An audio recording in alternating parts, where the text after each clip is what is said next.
Glória a Deus, graça e paz, Pacto Jovem. Amém. Hoje vocês vão ver uma coisa inédita, que o mesmo texto das ofertas vai ser o texto da pregação. Foi tudo friamente feito, assim, preparado, pensado. Então, né, como a gente já teve um spoiler, eu gostaria que vocês abrissem suas Bíblias lá em Mateus 6. A gente vai ler dos versículos 19 até o 24. Por favor.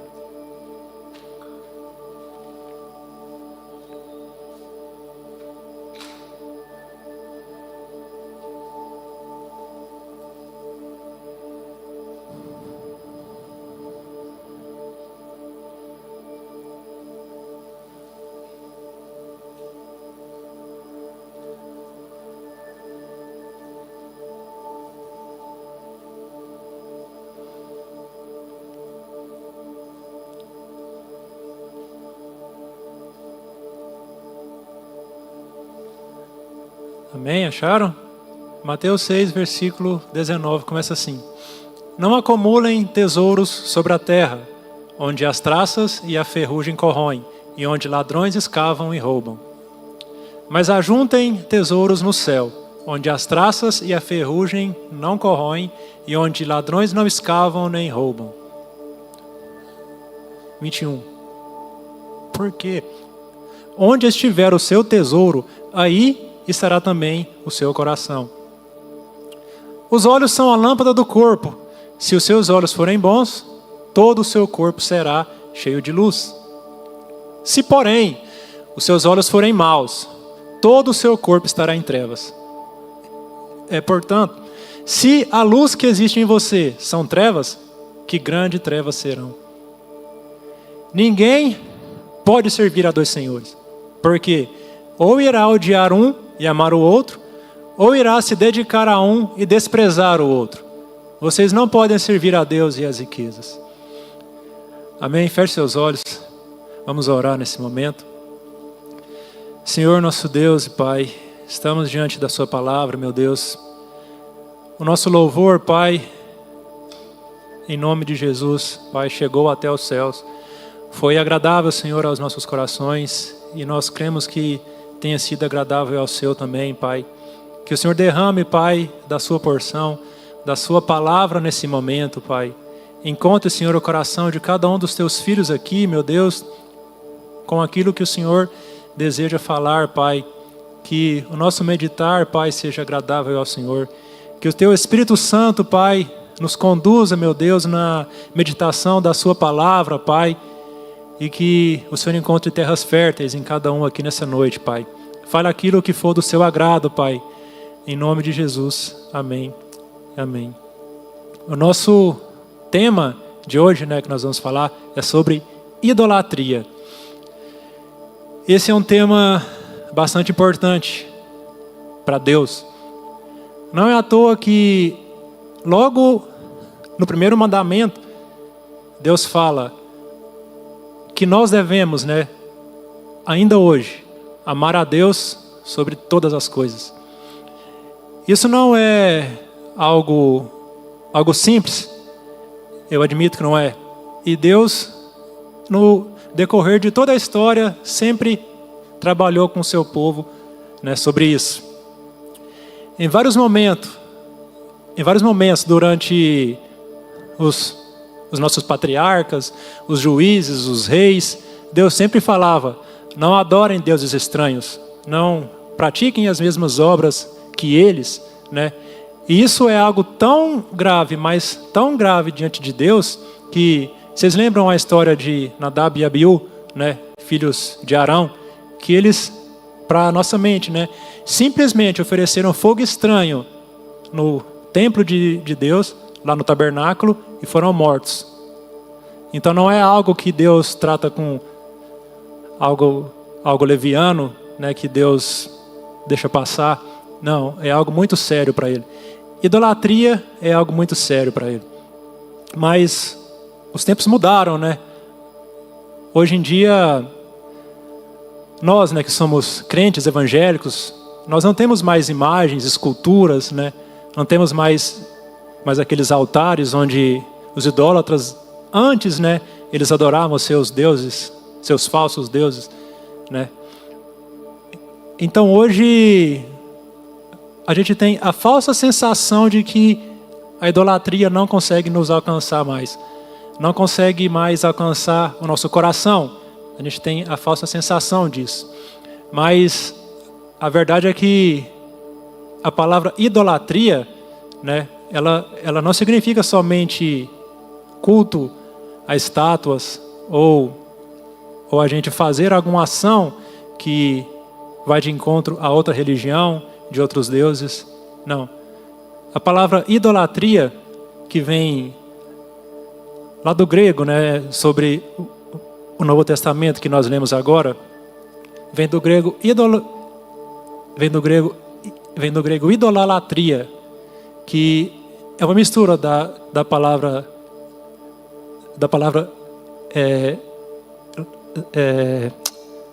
agora fugiu, ídolo, que é um culto, um serviço, né, prestado, e latria, que é um Deus falso. Então, esse Deus falso, a gente pode chamar de várias coisas. Ele tem vários nomes na nossa vida hoje. E nós vamos ver isso daqui. Nesse capítulo que nós lemos, lá em Mateus 6, faz parte do Sermão do Monte, que começa lá em Mateus 5, que Jesus, quando ele vai andando, ele chama os seus discípulos para perto, e aí ele começa uma série de vários ensinamentos, né, que vai até o capítulo 7 de Mateus. E vamos ver agora quem está bom em Sermão do Monte. Ele começa falando o que lá no capítulo 5? Das bem-aventuranças. Isso. Ele começa falando, assim, se a gente lê esse Sermão do Monte, desde o capítulo 5 até o 7, de uma forma despercebida, né, sem muita atenção, a gente pensa que Jesus tá falando de um monte de coisa, né? Fala das bem-aventuranças, depois fala da lei, depois fala de jejum, depois oração. Parece que ele está falando um monte de assunto que não tem assim, que não tem conexão, né, um com o outro, que não tem nada a ver um com o outro. Mas a gente vai ver que desde o início ele tinha um alvo, ele tinha um objetivo. Nós vemos, né, que lá nas bem-aventuranças ele fala: bem-aventurados os pobres de espírito, porque deles é o reino dos céus. Bem-aventurados os que choram, porque eles serão consolados. Bem-aventurados os mansos, porque deles é a terra. E várias outras coisas ainda, porque Jesus queria preparar aqueles discípulos, né, para aquilo que viria depois, ou ainda para aquilo que ele iria falar depois. Ele estava ali meio que preparando um terreno para algo que viria depois, para o seu mais profundo objetivo, aquele lugar onde ele queria chegar de fato. Então Jesus começa com as bem-aventuranças e depois ele vem de uma série de vários ensinamentos práticos com um único objetivo, né, que ele queria. Ele queria, na verdade, alcançar o coração de cada um daqueles discípulos.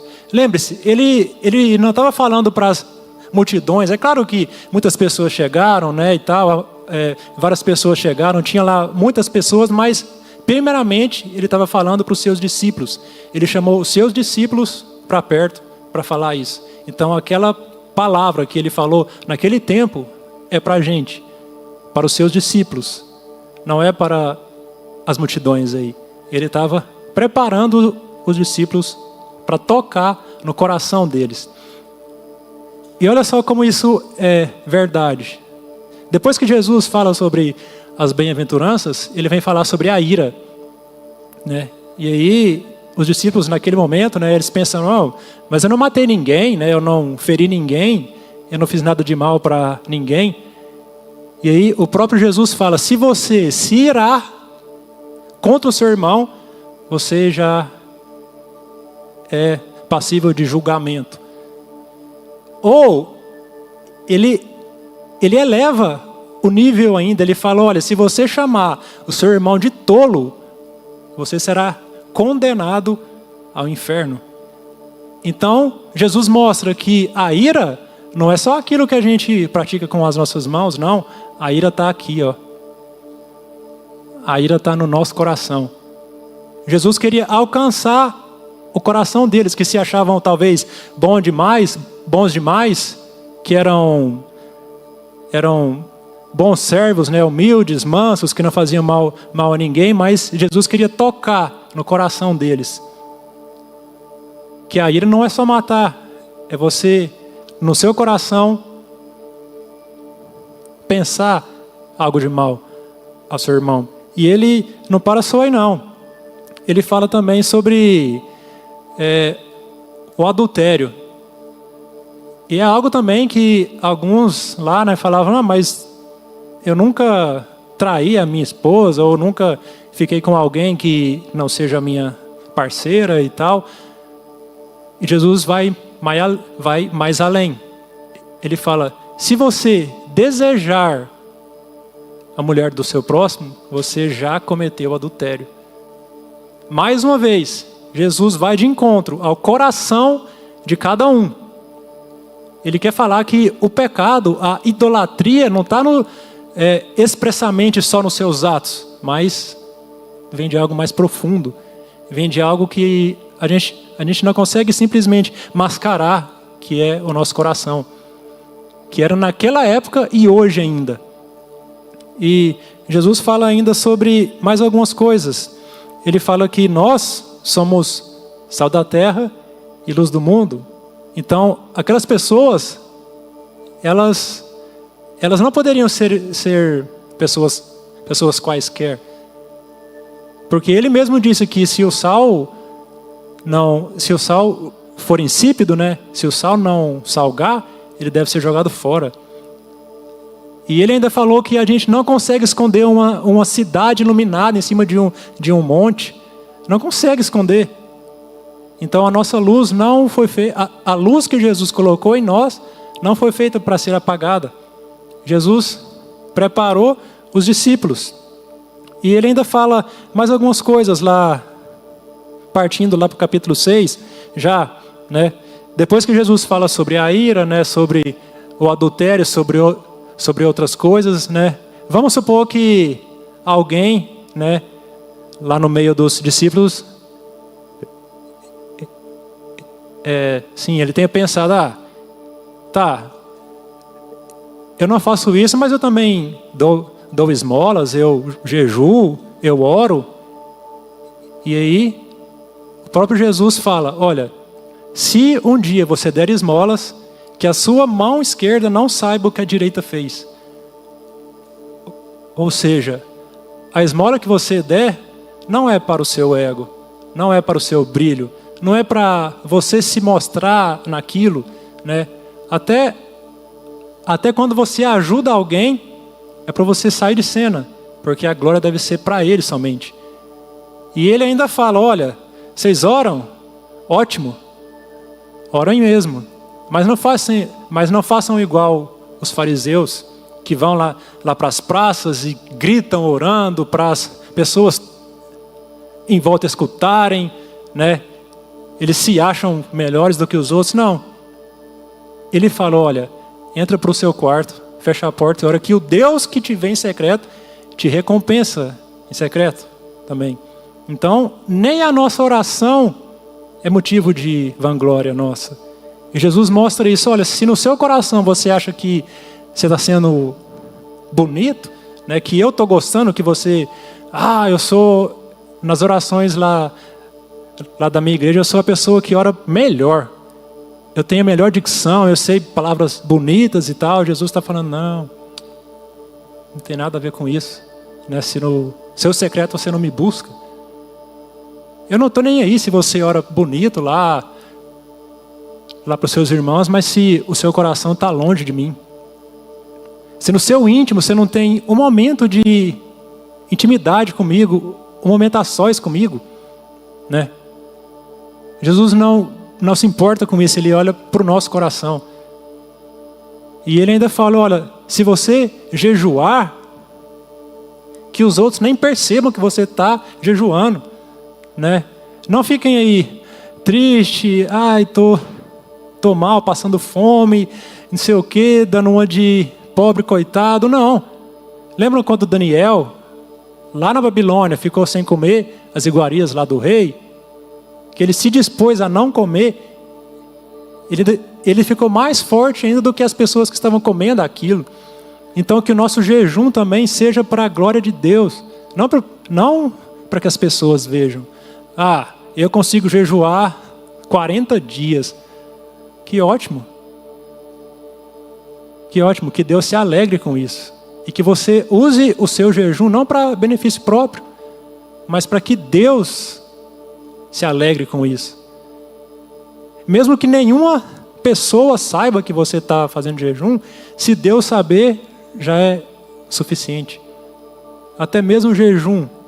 E olha só, nesses 3 temas, né, que são simples, né, que é dar esmola, né, que é a nossa oração e também o nosso jejum.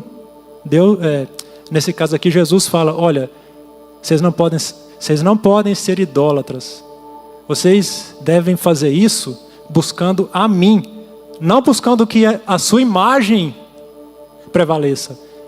Jesus está tocando em um ponto crucial, que é dentro do coração.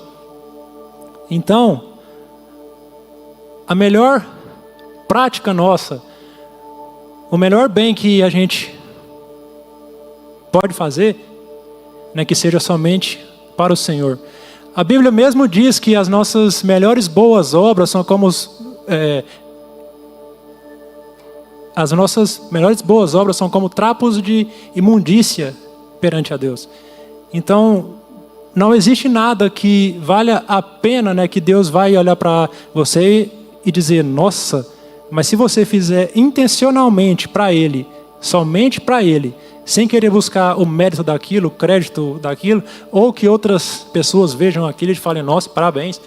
Se você buscar somente Deus em cada processo desse, Ele vai se alegrar com você.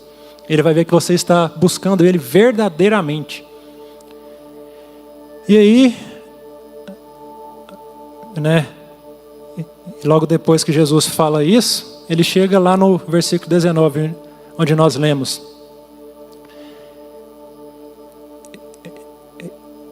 Sim, eu consigo imaginar que era como se Jesus tivesse dado toda essa explicação, né? Preparado os discípulos lá com as bem-aventuranças, falado sobre jejum, esmola, oração, que eles deveriam sim fazer aquilo, só que para ele, né, para Jesus, ele vai e suspira. Não acumulem tesouros sobre a terra. Porque tudo isso que nós fazemos para a nossa própria glória, para o nosso próprio prazer, nós estamos simplesmente acumulando tesouros sobre a terra.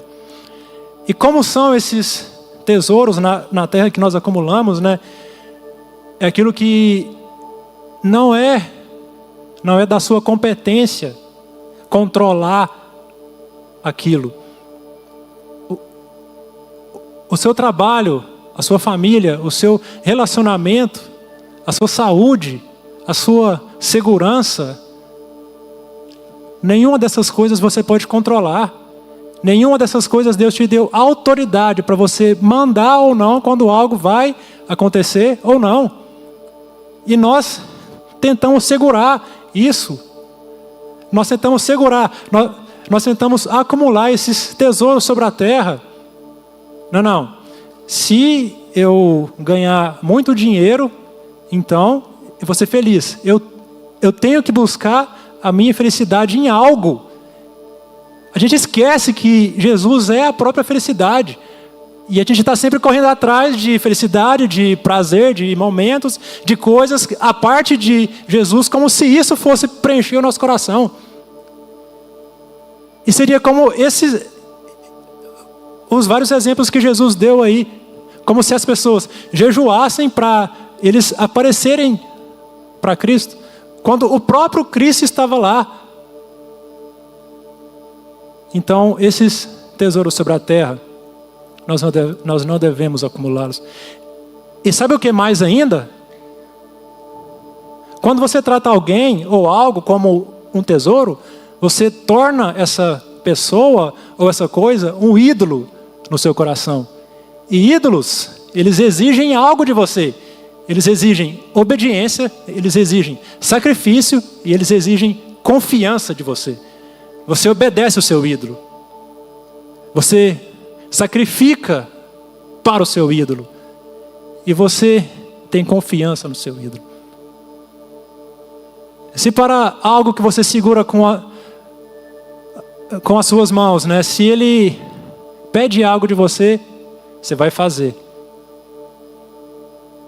Se esse ídolo pede para você sacrificar algo, nem que seja a sua saúde, você vai sacrificar para você adorar esse ídolo. E além de tudo, você vai ter confiança nesse ídolo que ele vai te dar aquilo que você espera. Mas a má notícia é que um ídolo te pede isso tudo. Te pede o seu coração. Mas um ídolo entrega morte para você. E essas traças que Jesus fala aí, onde as traças e a ferrugem corroem, nós somos as traças. Nós somos essa ferrugem que vai corroer um ídolo. Porque se o ídolo não entrega aquilo que você deseja, você vai corroer ele. Um exemplo muito claro é quando duas pessoas se casam e uma torna a outra um ídolo e cobra tanto daquele ídolo para ele satisfazer os prazeres dele, para ele ser tudo na vida dessa pessoa. E quando aquele ídolo não consegue, porque não é função dele mesmo dar, aquela pessoa corrói aquele ídolo, aquela pessoa mata aquele ídolo. Nós matamos pessoas que estão ao nosso lado, familiares que vivem conosco, por cobrar coisas dele que somente Jesus é capaz de nos dar, que somente Cristo é capaz de nos dar.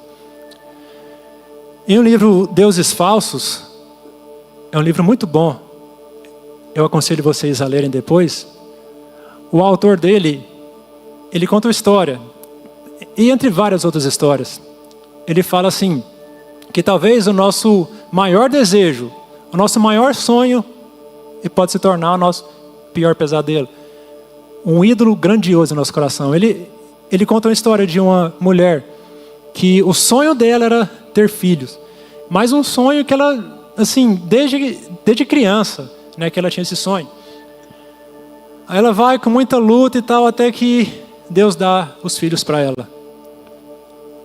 Mas depois, a maneira que essa mulher tratava os filhos dela, né, como se fossem ídolos, tesouros para ela, que ela queria segurar com as suas mãos com toda a força que ela tivesse. Isso só fez com que os filhos se afastassem cada vez mais dela e no final abandonassem ela. Então aquilo que ela mais sonhou na vida um dia foi o que acarretou o pior pesadelo para ela depois. Lembram da história de Jacó? Ele queria casar, mas havia 2 filhas. E ele foi lá, né, querendo casar com Raquel. Só que o pai delas, Labão, ele fez uma... Não era simples a oferta. Ele falou, olha, você vai trabalhar para mim 7 anos, né? E depois disso, eu vou te dar a minha filha. E Jacó estava completamente cego nessa história. A gente lendo lá, né? A gente olha, nossa, Jacó foi um homem, nossa, o tanto que ele amou essa mulher, né? A ponto de trabalhar 7 anos para ter o amor dela. Não, mas Jacó estava cego. Para ele só fazia sentido a vida dele. Só fazia sentido naquele momento se ele conquistasse Raquel. Por quê? Ele saiu fugido de casa, o irmão dele queria matar ele não tinha certeza nenhuma. A única coisa que ia fazer a vida dele ter algum sentido era se ele conquistasse Raquel. E ele vai, trabalha 7 anos, e tem uma noite que acontece o que acontece com todos que buscam o ídolo. Ele vai, dorme com uma mulher, achando que era Raquel, e na outra manhã era Leia.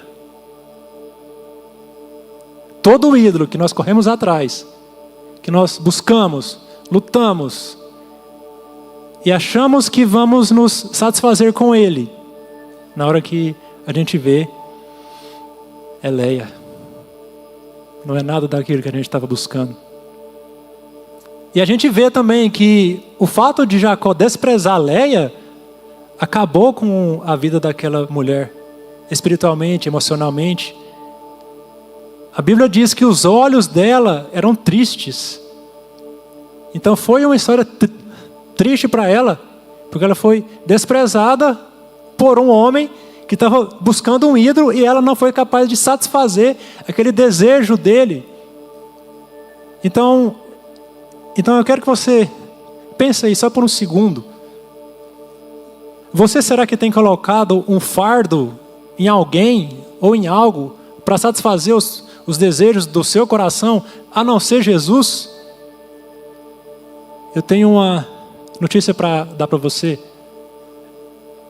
Que você está, ao invés de abençoar essa pessoa, está matando essa pessoa. A gente é a traça e a ferrugem que corroem os tesouros dessa terra. Então Jesus, ele está sendo muito claro aqui nessa passagem. E ele fala depois, né, lá no versículo, eu creio que seja o 20, o 20, ele fala, mas ajuntem tesouros no céu. É uma comparação que os tesouros no céu não têm a mínima chance de ganhar. Porque os tesouros na terra, a gente consegue ver. Olha isso aqui, ó. Eu consegui. Nossa, olha isso aqui. Olha aqui o meu salário. Olha aqui o meu carro. Olha aqui a minha mulher. Olha aqui que mulher bonita que eu ganhei. Nossa, olha isso aqui que eu tenho, os tesouros na terra. A gente consegue ver. A gente consegue medir. A gente consegue exibir para as outras pessoas. Os tesouros no céu, não. Os tesouros no céu, eles são invisíveis aos nossos olhos. A gente não consegue medir. Nossa, Cleverson, que fé grande que você tem, hein? Ó, ela vai daqui até 5 metros de altura. Não, a gente não consegue medir os nossos tesouros no céu.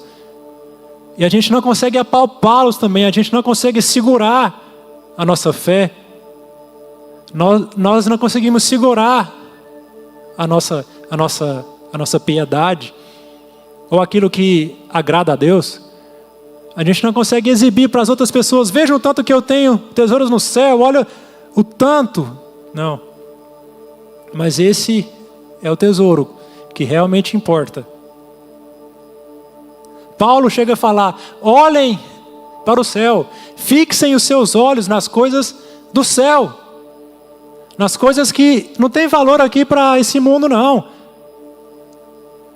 O dia que você quiser que esse mundo valorize os tesouros no céu que você tem, você já perdeu na verdade. Você já não está entendendo mais nada.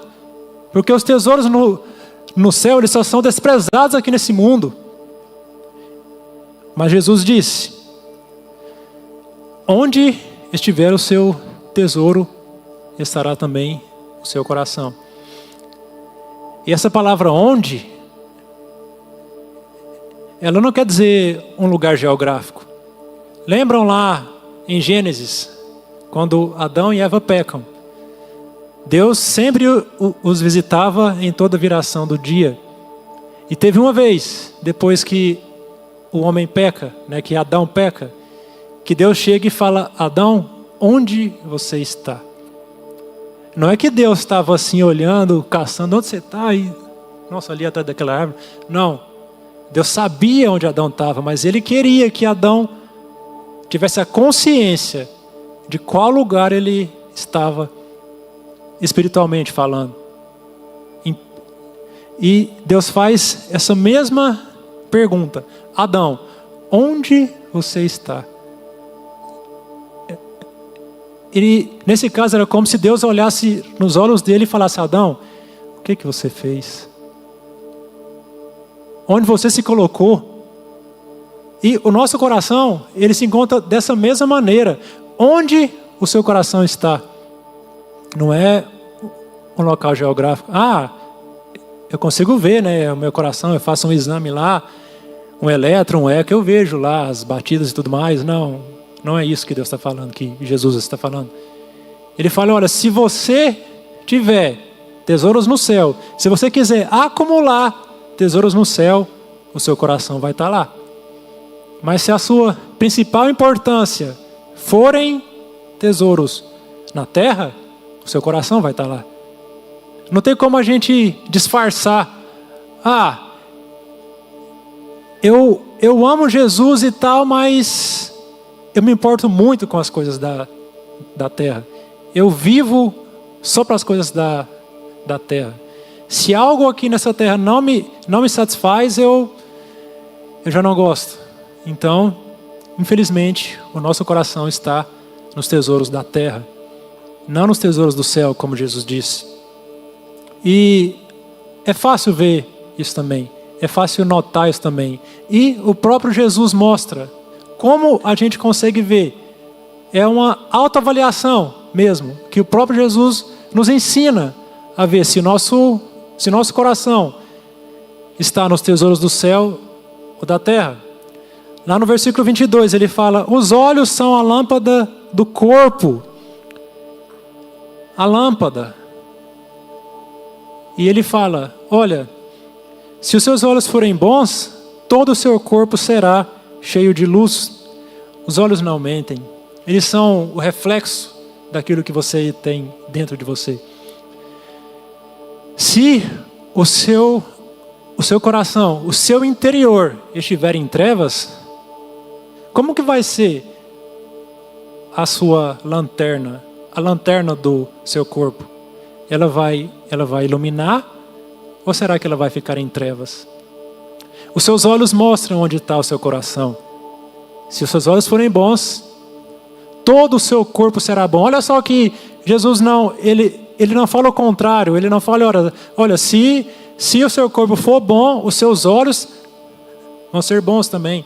Não. Porque os olhos são o reflexo daquilo que está no nosso corpo, que está no nosso coração.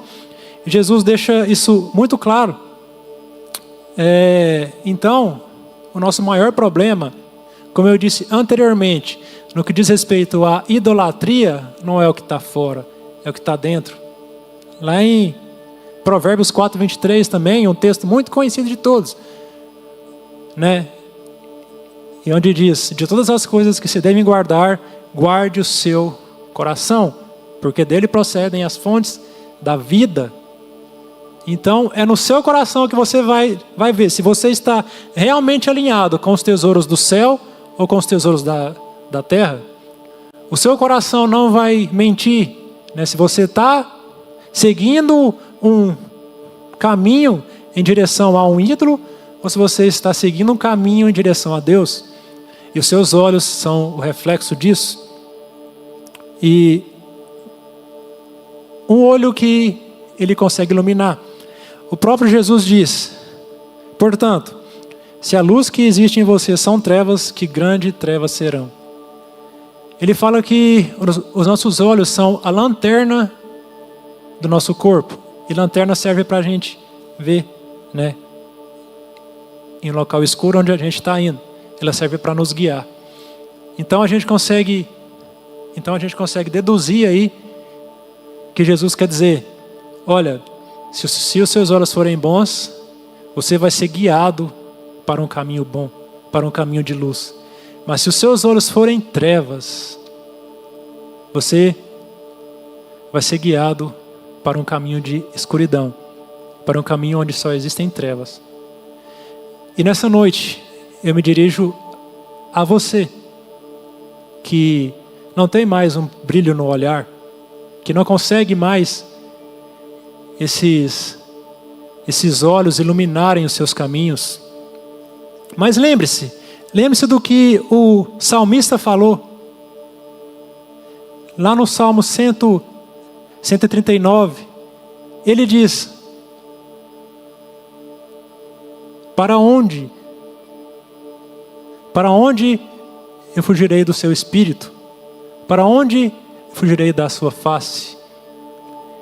Ele mesmo disse: se eu vou até os céus, ali o Senhor está. Mas se eu faço a minha cama no mais profundo abismo, ainda lá o Senhor está.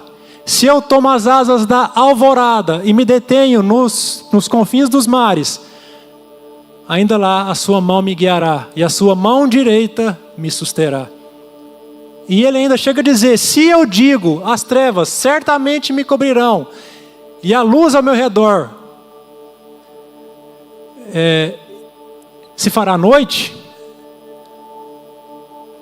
então as próprias trevas para ti serão luz.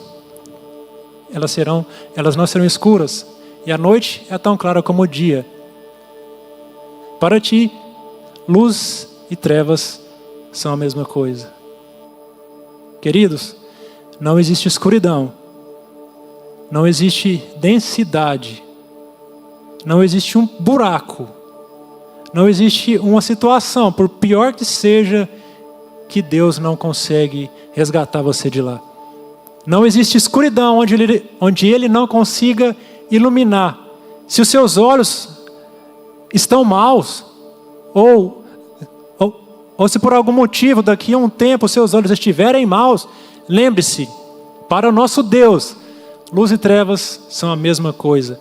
Ele te vê da mesma forma, estando você em trevas ou não. Ele consegue resgatar você, estando você em trevas ou não. Então, para o nosso Deus, luz e trevas são a mesma coisa. Então, se os seus olhos, em algum momento da sua vida, você sentir que estão te conduzindo a um caminho de trevas, a um caminho ruim, a um caminho mau, a um caminho que afasta você cada vez mais de Deus, então lembre-se que para Ele não existe diferença. Ele te enxerga, e Ele te enxerga como filho amado, sendo você em trevas ou não. E Ele é capaz de fazer o seu coração se voltar mais uma vez para Ele, e os seus olhos aí sim passarem a refletir essa luz que existe dentro de você. E Jesus, ele não para por aí. Eu comecei falando que Ele tinha um propósito nesse sermão do monte, que era alcançar o coração de cada um. E Ele já disse aqui que o nosso coração, ele pode ter ídolos, né? João Calvino fala que o nosso coração é uma fábrica de ídolos. E ele disse também que se o nosso coração, o nosso corpo estiver em trevas, os nossos olhos estarão também em trevas. E não existe como a gente se livrar de um ídolo sem colocar nada no lugar dele. Não existe como a gente deixar o nosso coração simplesmente vazio. Não existe como. Mas para isso também Jesus deu uma resposta. Lá no versículo 24 ele diz: ninguém pode servir a dois senhores. Ele deu um dilema, não um falso dilema, porque um falso dilema é mais ou menos assim: você tem somente as opções A e B, escolha. Aí você vai B. Não, mas tinha A, B, C, D, né? Tinha várias opções. Não, mas Jesus te deu um dilema real, onde você só pode servir a dois senhores. Mas como? Se tem os dois aqui, eu quero servir os dois. Não, você só tem uma escolha. Ou você serve um dos dois senhores e despreza o outro, ou você despreza os dois. Não existe. Tem um filme que um homem, ele eu não sei o nome desse serviço, né, a profissão, mas ele controla o trilho, né, que os trens passam. E aí o filho dele cai em um espaço vago, né, desses trilhos, e é bem na hora que está vindo um trem. E esse trem, se ele não mudar a manivela lá que faz o trilho se mexer, ele vai passar em frente, o trem passa em cima do filho dele. E ele está vendo, né, o trem vindo, só que se ele mexer, o trem sai do trilho, né, descarrilha e todo mundo morre. É um dilema, porque mesmo se ele não fizer nada, ele já tomou a decisão dele. Eu não vou contar o final, vocês vejam depois o filme, mas é um dilema. Ele tem uma escolha ali. E mesmo se ele não fazer nada, já é uma escolha. Isso para nós também. Mesmo se a gente não fizer nada em relação a isso, tá, eu tenho 2 senhores. Eu devo adorar um e desprezar o outro, mas eu não decido fazer nada. Você já fez a sua escolha. É um dilema, né? E é uma coisa tão forte que Santo Agostinho chega a falar, né, que nós somos condenados a escolher. Então, nós temos que tomar uma decisão. Sempre vamos ter que tomar essa decisão.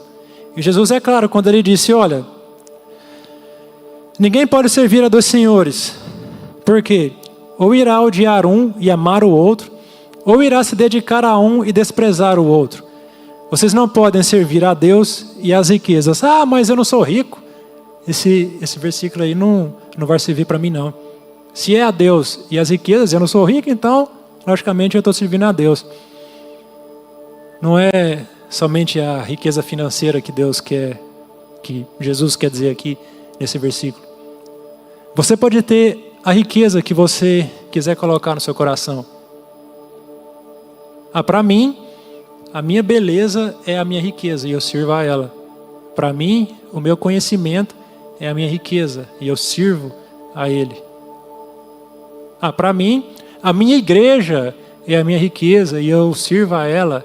Para mim, o meu pastor é a minha riqueza e eu sirvo a ela, a ele. Não, igreja nenhuma vai te levar ao céu. Pastor nenhum vai te levar ao céu. Nada disso, nada que tem aqui na terra consegue te levar ao céu. Então, Jesus foi bem claro, olha, ou vocês me sirvam, ou sirvam qualquer outra coisa que vocês fizerem com seus tesouros aí nessa terra. Mas tem as consequências, né? Que nós sabemos bem, né? As consequências que tem. E durante essa vida, nós temos que tomar a nossa decisão. Em Eclesiastes, Salomão, lá no final do livro, depois que ele reflete sobre tudo que ele teve, né? E ele foi um homem sábio, ele foi um homem rico, um homem que teve muitas posses, teve tudo, teve mais de 1000 mulheres. Então ele teve tudo. Tudo que você pensar que tinha naquela época, Salomão teve. E ele chega lá no final do livro, depois de ter refletido sobre tudo, e ele fala, olha, o final último do homem é obedecer a Deus e temê-lo. E ele ainda fala, busca a Deus na sua juventude. Porque chegará um dia em que você não terá mais forças para buscar a Deus. Agora você imagina, um homem que já teve de tudo nessa vida, falando, olha, tudo é vaidade. Vaidade de vaidades. Tudo é vaidade. E quantas vezes a gente busca outras coisas, deixando Deus de lado. E quando é para buscar a Deus, a gente quer meio que provar Deus, né? Ah, Senhor, se você me responder agora, eu vou te buscar. E Deus tem sempre provado, repetidamente, se provando. E a gente sempre continua questionando a Deus e os seus decretos e a sua maneira de agir. Deus sempre se revela a nós. Deus sempre cumpre o que Ele promete. E nós muitas vezes queremos colocar alguma condição para a gente buscá-lo. Então que a gente possa olhar para uma vida de um homem sábio, que era Salomão. Que, vocês lembram, algo que ele pediu a Deus? Ele pediu conhecimento e sabedoria para ele conseguir governar o reino dele. E Deus se alegrou disso e disse: olha, nenhum homem vai ter riquezas e bens e ser sábio, nenhum rei vai ser igual a você, nem dos que virão, nem dos que já foram. E esse homem, no final da sua vida, fala: olha, o que você deve fazer é buscar a Deus e temê-lo. Então, Jesus disse aqui: olha, vocês não podem servir a Deus e as riquezas. Escolham um deles e arque com as consequências da sua escolha. Arque com as consequências da sua escolha. Porque não é um jogo, não é um mistério, não é algo que fica em secreto. Não, Jesus foi bem verdadeiro ao dizer: olha, você que deve escolher. Ou você escolhe a Deus ou escolhe uma coisa qualquer que não seja a Deus. Porque lembrem que eu disse que a gente não consegue substituir um ídolo e deixar o nosso coração vazio. Somente Jesus consegue substituir esse ídolo. Tirar esse ídolo do seu coração e preencher esse lugar. Porque se você tirar um ídolo e não colocar Jesus, logo mais outro ídolo aparece. E vão se multiplicando os ídolos do seu coração. Então que nessa noite a gente saia daqui sabendo que a gente tem uma séria decisão a tomar e que diz respeito ao nosso coração. Porque ou nós adoramos um ídolo ou nós adoramos a Cristo. Não existe um meio termo. E quando foi a última vez em que você, sem um pede, sem uma razão aparente, sem nenhum motivo de saúde para pedir, sem nenhuma vaga de emprego para clamar, sem nenhum familiar pedindo, ou alguma situação que exige, né, algo de imediato de Deus, que você buscou ao Senhor, somente para buscá-lo, somente para adorá-lo, por aquilo que Ele é de fato. Quando que foi que nós buscamos a Deus somente para ter a presença do nosso Pai?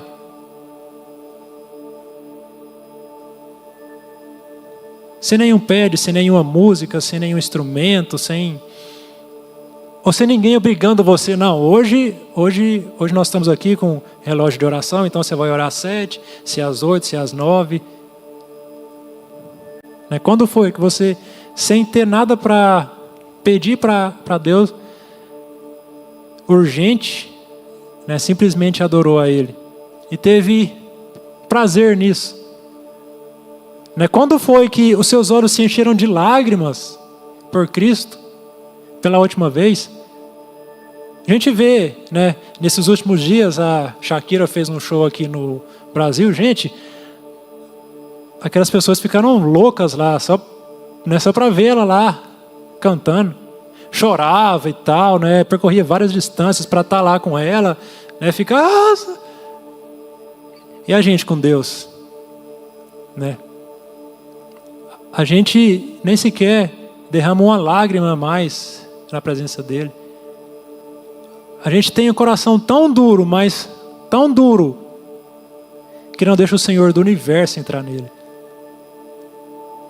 O Deus que fez tudo, porque a própria palavra dele diz que tudo que foi feito por Ele, e sem Ele nada do que foi feito se fez. Ele é a luz que ilumina o mundo, Ele é o Pai das luzes. Esse mesmo Senhor não consegue entrar no seu coração. Então que a gente saia daqui nessa noite, adorando somente ao Senhor, querendo de fato que Ele habite em nosso coração. Eu quero chamar o louvor aqui agora, fazendo favor. Mas que nessa noite a gente saia daqui muito atentos em relação a isso. Porque o amor a Deus vem acima de todas as outras coisas. Vem acima do seu amor a si mesmo. Vem acima do seu amor à sua carreira, à sua família, a seu parceiro. a seus amigos, a sua igreja. O amor a Deus é o que garante que todas essas outras coisas vão funcionar bem. O amor a Deus é o que te dá sustento, é o que te dá certeza que todas essas outras coisas vão funcionar bem. Então que hoje, você ouvindo essa parte do Sermão do Monte, se coloque como um dos discípulos, né, que estavam aos pés de Cristo lá, e ele falando, foi o sermão mais longo que ele teve, e com certeza eram coisas muito importantes para ele falar aqui. Então que no seu coração você leve essa verdade, né, essa responsabilidade de escolher a Cristo cada vez mais e mais. E que você avalie de fato as suas escolhas. Será que você está realmente escolhendo a Deus em detrimento das outras ofertas do mundo? Né? Será que você está colocando Deus de lado para fazer outras coisas? Porque um dia isso será cobrado de nós. Um dia o próprio Jesus é quem irá julgar, né? Se nosso coração estava acumulando tesouros na terra, ou se estava sim acumulando tesouros nos céus. Então, eu quero pedir agora, do jeito que você acha melhor, né, que você ore a Deus. E se você quiser ficar de pé, ou simplesmente fechar os seus olhos, ou se quiser ir para algum lugar mais secreto, que você busque ao Senhor de fato. E que Ele possa sondar o seu coração e mostrar a você, né, se tem algum ídolo aí atrapalhando Ele entrar.